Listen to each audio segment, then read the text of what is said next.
What's up, you guys? Long time no see. Thanks for tuning back into another Keeping It Real with Danie Steele.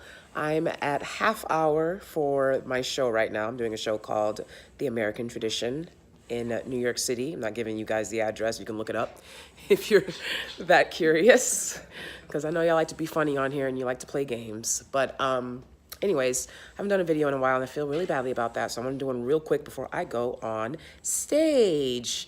And I'll let you see the audience, but you can't see the set because you got to pay to see the set.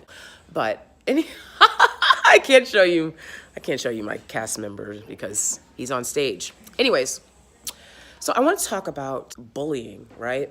And not like bullying in a generic sense, but particularly just people playing a bully, whether you're at school or work. I try to tell my students all the time, your parents didn't send you to school to allow you to let some kid come in and play the bully, because you can bet and believe they're not being a bully at home. Most likely they're probably being bullied at home. So don't let people walk all over you and bully you. And understand that people are playing roles, and that's the role that they want to play with you, and they don't have to pay you for that. Don't let anyone come in and play those games on you, whether you're at school or at work. I think it's very important. We teach people how to treat us. Dr. Phil says it all the time, and I repeat it all the time as well. We teach people how to treat us. So it's very important that you establish your boundaries and what you will and will not accept. And teach your kids that too, I think bullying can be stopped very quickly if we just understand that, these people are playing a role. No one's a bully 24/7. So we need to find out why they feel the need to try to be a bully around you. Like I said, I just wanted to get that out there because I know, kids are still in school, and it's something that even adults have to deal with. People trying to get one over on them, or, just treat them as less than or different, probably because they feel like they can get over on you with that. So make sure that they know that you're not the one. And yeah, that's pretty much it. I'll see you guys soon. I'll do a longer video. I'll do more videos. I'll explain why my life is in a theater. So I know I didn't really explain to you guys that I'm an actor in New York City, but okay, watch all my other 100 videos and you'll get some hints. All right, until next time, see you soon. Bye. Implicitly, otherwise I don't think you could have made this thing together. Talk about the room. Like, how do you make that happen? What is that alchemy? At least for this group. It's a lot of laughter. I'm finding it's a lot of laughter, a lot of conversation, opening up about what's confusing or asking questions, and people being willing to listen and answer. And that's helpful for me. That's been helpful for me.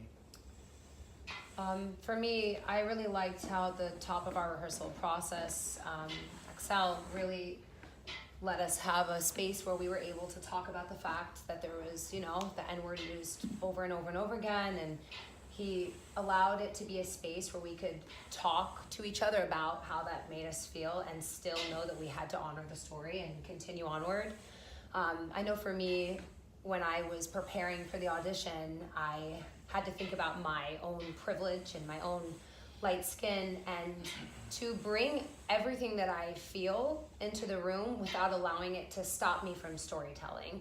And to remember that I'm here to tell a story and I need to bring every piece of, feeling I have, but that there's something more important than me that, in the beginning, when we talk about who we're doing the show for, I keep that in mind all throughout the process, all throughout the play. Why am I telling the story and who am I telling it for? And that to me is just lifts me up and is a motor all throughout the play. I know, it was very difficult for me. It was, I went home and I shaked and I cried, and I considered if it was the right choice, because I am African American, and this is my people's history, and I want to honor my people always, and so it was hard, but I felt like it was a conversation that needed to be had. It's a broader conversation than just speaking about slavery or antebellum time period. It speaks to what's happening today, using America's, great sin of slavery, to talk about what's still happening today. And I thought that was very important, and I appreciated Ray as an ally writing this script and bringing that conversation, making that a possibility, especially for here in New York too, because I feel like oftentimes people can think, well, I live in New York, so I'm not racist. Yeah. And so I think that, and I was saying some of my other cast and crew members as well, that this is a history that Americans don't want to really acknowledge, and it needs to be acknowledged. It cannot be swept under the rug, and we can't keep pretending that doing that is going to get us to this post-racial existence. We have to talk about what this stuff is, and this is one of the ways to do it. So I appreciate that. Yeah, I love that the theater allows us that. Yes. Yeah. And you brought up the term ally, which as someone who is tries to occupy that space and probably fails more often than I care to admit.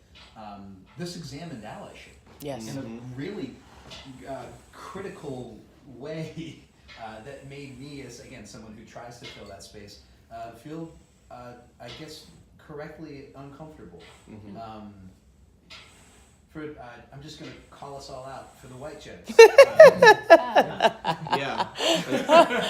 I think and also the other cool thing about the play is how I think it explores like how racism can get coded, and it gets coded by people and by politicians especially, and that kind of is explored towards the end of the play and throughout, where you hear different language that isn't saying like slavery or racism or black or white, but it might be economic language, or it might be demographic language or whatever, and I feel like that's one of the broader messages of the play that I think is really relevant to today.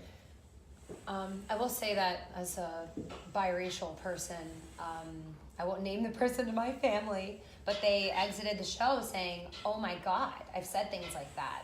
And from Buckley's character, from a well-meaning, loving, trying to support, side of things. And when I had tried to speak to this person about how it made me feel or what they were really saying, I was like, I get what you're trying to say, but this is what you're really saying. They felt attacked, and it wound up being like a point of conflict between us. I felt very frustrated, like I wasn't heard, and that, I just kind of felt ostracized in my family. So I think that whole talk about being an ally and seeing such a lovely character slip up is so important, because the audience can see it from a fresh point of view where they're not being attacked. They can observe it from a safe distance. And that allowed that person in my family to be able to admit, like, oh my God, I never meant to be that way, but I am.